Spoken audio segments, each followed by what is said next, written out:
England ने India England test series के चौथे मुकाबले में, जो कि रांची में खेला जाएगा, उसके लिए अपना प्लेइंग 11 जारी कर दिया। बहुत बड़े बड़े बदलाव भी किए गए और इंपॉर्टेंट था, चेंजेस करने जरूरी थे ऋषभ, क्योंकि जिस तरीके से इंग्लैंड को शिकस्त मिली थी, जिस तरीके से उनका घमंड टूटा था तीसरे मुकाबले में, बहुत ही करारी हार थी मेरे हिसाब से, क्योंकि आपका एक भी बल्लेबाज कामयाब नहीं रहा था दूसरी इनिंग में। जिस तरीके से एक इनिंग में आपके 8 विकेट गिर जाते हैं, सॉरी एक सेशन में आपके 8 विकेट गिर जाते हैं, एक इनिंग में तो ऑल आउट हो गई थी पूरी टीम। बिल्कुल, तो मतलब एक ही दिन में ऑल आउट हो गई थी पूरी टीम। तो जिस तरीके से मुकाबला चला था, मतलब जरूरी था बदलाव करना, लेकिन देखने लायक बात होगी किस तरीके के बदलाव किए गए हैं। बिल्कुल, जिस तरीके से शर्मनाक हार का सामना करा इंग्लैंड ने, 400 से ज्यादा रन की शिकस्त झेलनी पड़ी थी भारत के सामने। बेसबॉल कहीं ना कहीं पूरी तरह फ्लॉप हो गया था उस मैदान पे। और अब जो है आने वाला मुकाबला जो कि रांची में खेला जाएगा, उसके लिए इंग्लैंड ने अपना प्लेइंग 11 जारी कर दिया है। ये बड़ी खबर आ रही है इस बार।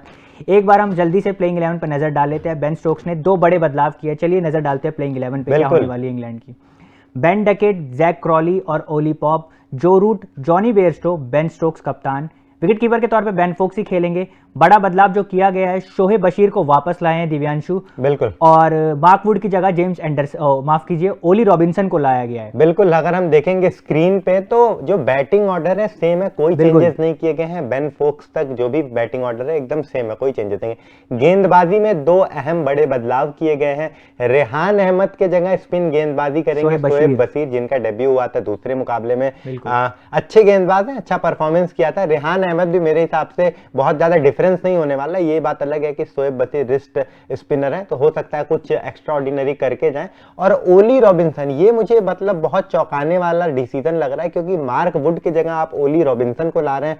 मार्क वुड ने तीसरे मुकाबले में उनका कमबैक हुआ था, क्योंकि दूसरे मुकाबले में उनको जगह नहीं मिली थी प्लेइंग 11 में। पहले मुकाबले में विकेटलेस गए थे, लेकिन तीसरे मुकाबले के पहले इनिंग में अगर गौर डालेंगे हम, तो 4 विकेट चटकाया था। इंपॉर्टेंट विकेट था। रोहित शर्मा को आउट किया, फिर जायसवाल को आउट किया, शुभमन गिल को आउट किया, जसप्रीत बुमराह को आउट किया, और साथ ही साथ एक रनआउट भी किया था डेब्यूटेंट सरफराज खान का। तो बहुत इंपॉर्टेंट रोल था।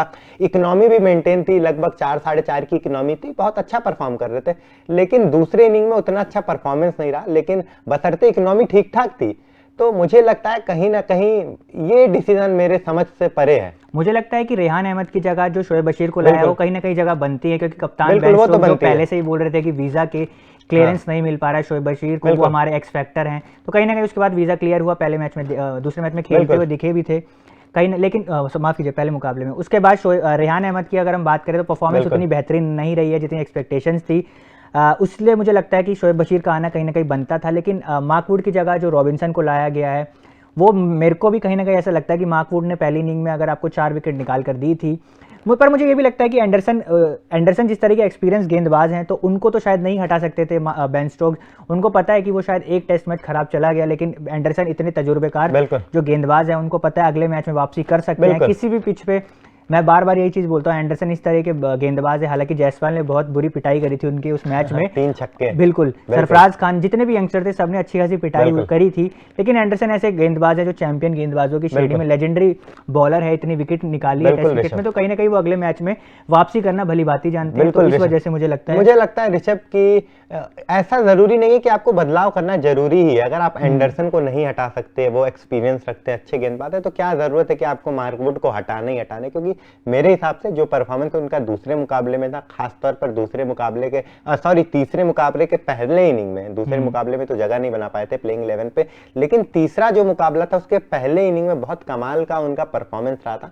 तो उस पर गौर डालना चाहिए और वो रखना चाहिए। अगर आपको चेंज ही करना था तो मुझे लगता है कि बल्लेबाजी में चेंज करिए, क्योंकि आपके कोई भी बल्लेबाज कुछ खास नहीं कर पा रहे। जिस तरीके से शिकस्त मिली, बैक टू बैक विकेट गिर रहा था, ओली पॉप कुछ खास नहीं कर पाए। एक बार 196 रन की पारी खेली, उसके बाद मुझे नहीं लगता कि कुछ टीम के लिए ऐसा कंट्रीब्यूशन दिया जो बहुत जरूरी हो, बहुत अहम टाइम पे उनका बल्ला चला, कुछ खास नहीं कर पाया। दिव्यांशु, मुझे लगता है कि कहीं ना कहीं मार्क वुड को शायद इस वजह से भी हटाया गया हो, क्योंकि स्टार्टिंग में देखा हमने जैसे इंडिया के यंगस्टर्स जिस तरह से परफॉर्म कर रहे हैं, जायसवाल काफी तेज इंटेंट से खेलते हैं, तो दिमाग में उनके ये भी होगा कहीं ना कहीं अगर स्टार्टिंग के सेशन में यशस्वी जायसवाल या अब यंगस्टर जो बल्लेबाज हैं वो अगर तेज खेलते हैं, तो क्योंकि देखा हमने मार्क वुड पे जो है गति होती है, इंडियन की पिच में हमें हालांकि गति नहीं देखने को मिलती है, लेकिन मार्क वुड जो है काफ़ी तेज़ गेंदबाज हैं, वो गति की मदद से रन बना सकते हैं भारतीय बल्लेबाज। इस चीज़ के मुझे लगता है लेकर, ताकि उतनी गति ना दी जाए बल्लेबाजों को, उसको लेकर शायद रॉबिन्सन को लाया, क्योंकि रॉबिन्सन स्विंग गेंदबाज है, उतनी ज़्यादा उनकी स्पीड नहीं है। मुझे ऋषभ प्लस पॉइंट ये लगता है मार्कवुड का, बल्लेबाजी अच्छा करते हैं। हमने देखा कि सबसे अच्छा स्कोर उन्हीं का था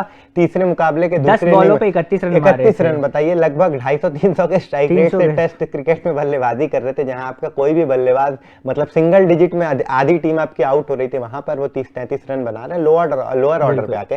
तो एक अच्छा कंट्रीब्यूशन रहता है टीम के। लेकिन देखने वाली बात होगी कि ये जो 2 बड़े चेंज हुए हैं, शोएब बशीर और ओली रॉबिन्सन को जो लाया गया है मार्कवुड की जगह और रेहान अहमद की जगह, ये कितना कारगर होता है इंग्लैंड के लिए, ये फायदेमंद होता है या उल्टा वैसे ही चलेगा और भारत फिर से जीत हासिल करेगी, ये तो मुकाबला देखने के बाद ही पता चलेगा।